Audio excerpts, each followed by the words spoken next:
In this integration video for AutoTextMe and Tekmetric, we're going to show how the appointment sync works between the two systems. We're going to go ahead and go over to our Tekmetric dashboard, and we're going to go to our Appointments tab.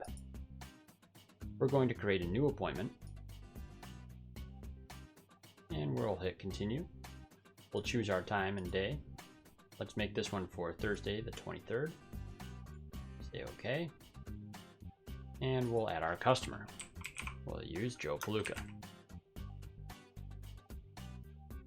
We'll also add a vehicle. We'll use the VIN lookup. Find our 2002 Honda Odyssey. Hit Continue. And now we can add a reason for the visit. We'll say that this is for an engine misfire. They'll be dropping the vehicle off. We can indicate ride options, or we can just hit Create Appointment.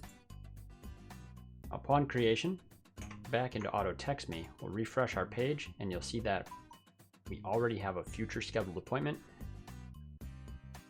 And you can see Joe Palooka's Odyssey is scheduled for that day. So as you add appointments into Tekmetric, you can expect to see them show up seamlessly in AutoTextMe. Your customer will receive that text notification immediately upon the appointment creation, and they'll receive a 24-hour reminder. Thanks for watching.